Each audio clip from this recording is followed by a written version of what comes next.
जय बोलो जुगल जोड़ी सरकार की जय। बोलो कृष्ण भगवान की जय। बोलो कार्तिक भगवान की जय। बंदो चरण सरोज गुरु मोद मंगल आगार। जैसे मत नर होते हैं भव सागर से पार। श्री गुरु जी के सिमरन मात्र से नाशत विघ्न अनंत। ताते सरवि आरंभ में ध्यावत है सब संत। ध्यान मूलम गुरु मूर्ति पूजा मूलम गुरु पदम। मंत्र मूलम गुरु वाक्यम मोक्ष मूलम गुरु कृपा। ब्रह्म परिणाम गुरु मुनि प्रणाम सब संत। करते मंगलाचरण नाशत विघ्न अनंत। स्वामी करते मंगलाचरण नाशत भरम अनंत। बोलो जयकारा बोलो मेरे श्री गुरु महाराज की जय। बोलो परमहंस श्री योग की जय। बोलो परम पूजनीय श्री संत ब्रह्मानंद महाराज की जय। बोलो कार्तिक भगवान की जय। बोलो तुलसा महारानी देवी हरि ओम नमो भगवते वासुदेवाय। हरि ओम नमो भगवते वासुदेवाय।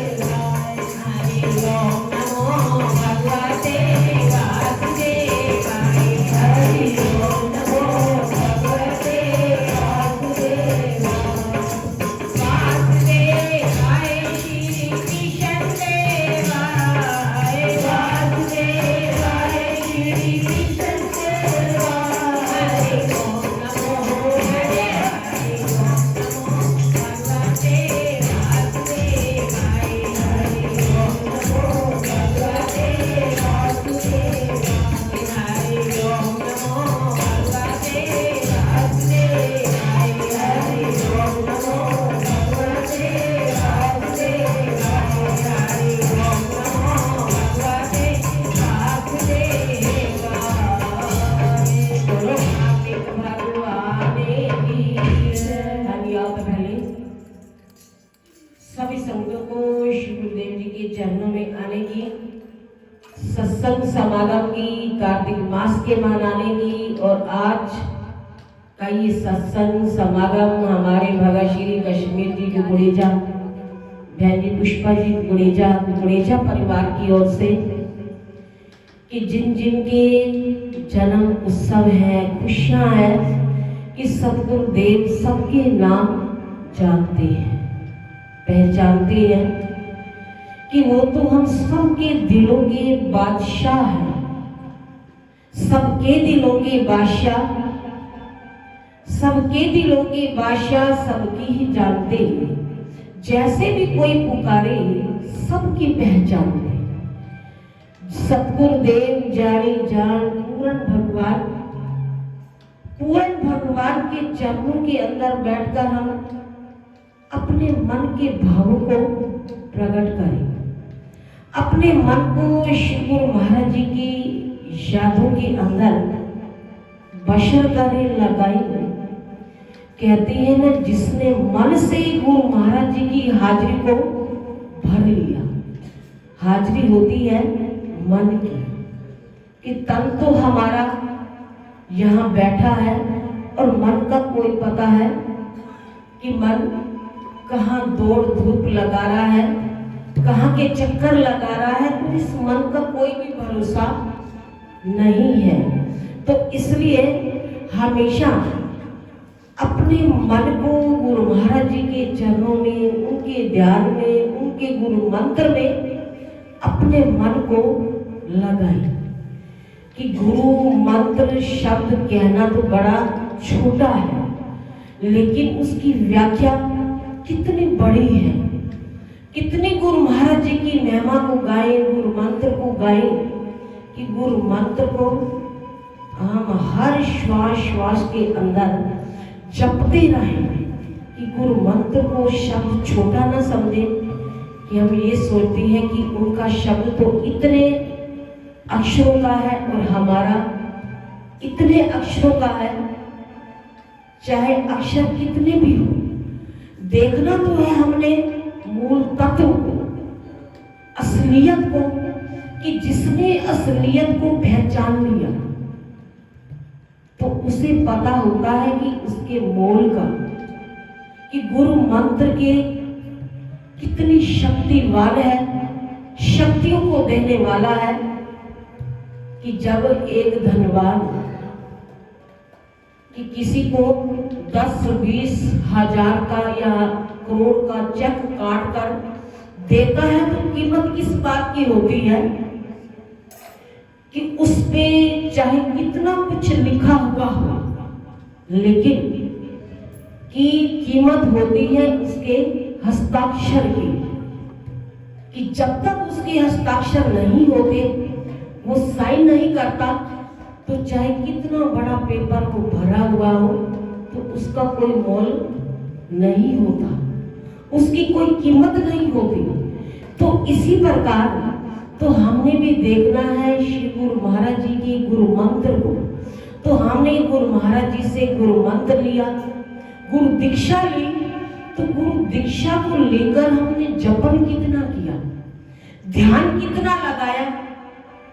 कभी इस बात को बैठकर विचार किया, कभी सोचा है इंसान की इस दुनिया में क्यों आया है, कभी सोचा है इंसान की इस दुनिया में क्यों आया है, कि ये है कर्म जो तूने सिला उनका ही पाना है।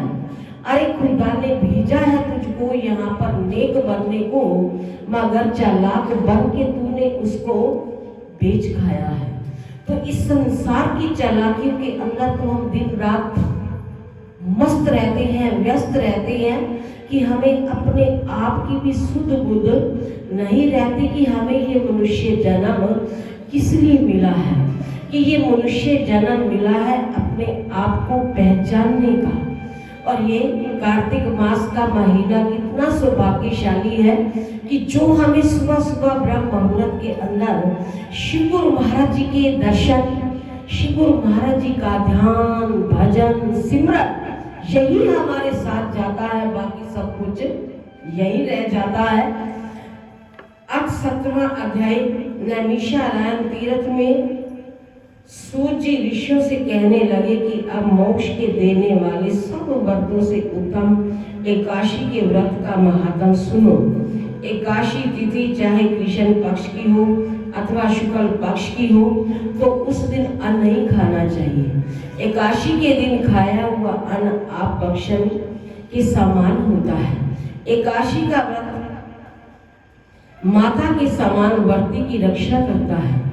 दसवीं तथा द्वादशी को भी एक समय भोजन करना चाहिए।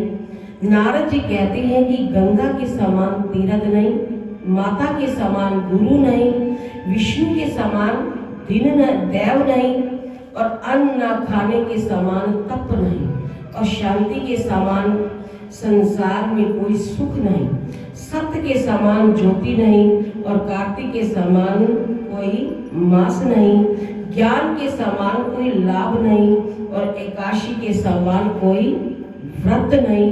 कि देखो कितने महात्मा हम सुन रहे हैं, बता रहे हैं कि कार्तिक के समान कोई व्रत नहीं।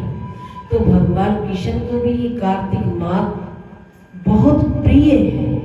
तो भगवान कृष्ण के चरणों के अंदर किसी ने सवाल रखा कि प्रभु, वैसे तो सारे मास प्रिय होते हैं, लेकिन ये कार्तिक मास विशेष क्यों प्रिय होता है, कि इसमें सबको एक ही भाव होता है, एक ही लगन होती है कि हमने जाना है। तो लगन जब लगती है ना, दिल से लगती है और हमेशा लगी रहे। कि नर्मदा नदी के तट पर अत्यंत शोभायमान गालव ऋषि का आश्रम था। उनका भद्रशील नाम का विष्णु का परम भक्त एक पुत्र था।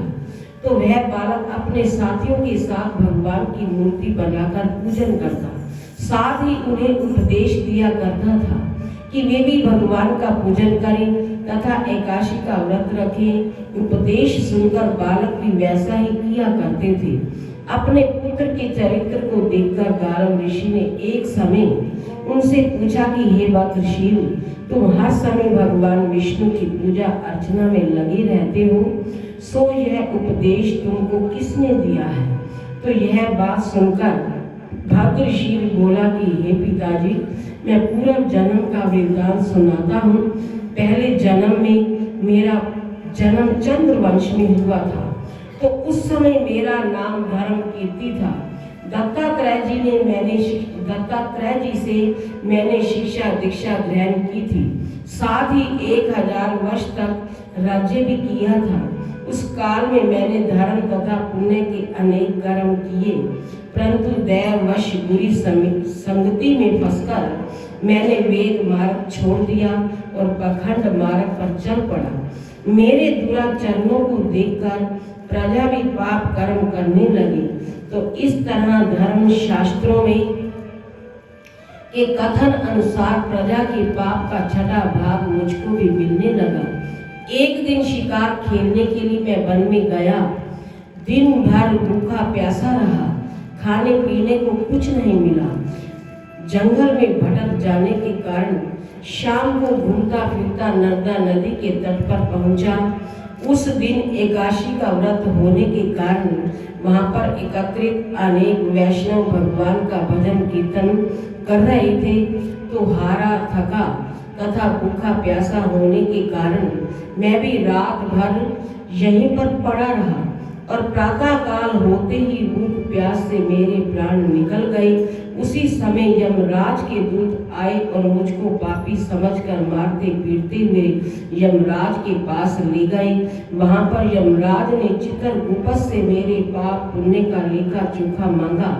तब चित्रगुप्त ने विचार करके कहा कि यद्यपि यह महान पापी है, परंतु इसने एकादशी को व्रत किया था और उसी के इससे प्राण निकले हैं, तो इस कारण इसके समस्त पाप नष्ट हो गए हैं। तो यह सुनते ही यमराज तत्काल अपने सिंहासन से उठकर खड़े हो गए और हाथ जोड़कर नमस्कार करते हुए मुझसे बोले कि हमसे बड़ी भूल हुई है, आप क्षमा करें। फिर अपने दूतों को धिक्कारते हुए कहने लगे कि जो व्यक्ति भगवान के नाम का स्मरण करता है अथवा सुनता है, उसको कभी हमारे पास मत लाना। जिनसे अनजाने में भी एकादशी का व्रत किया हो, उसके समस्त पाप नष्ट हो जाते हैं और उसे हमारे पास आने की आवश्यकता भी नहीं पड़ती। इसके बाद यमराज ने मेरा पूजन किया और मुझे सुंदर विमान में बिठाकर विष्णु लोक को भेज दिया। हजारों वर्ष इंद्र लोक तथा विष्णु लोक में रहने के बाद अब फिर मैंने यहाँ पर जन्म लिया है।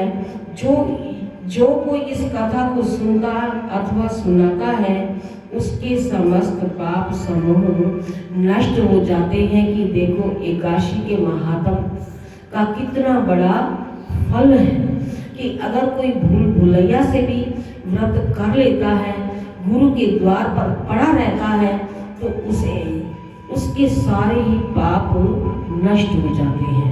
कि इति 17वां अध्याय संपूर्ण। बोलो कार्तिक भगवान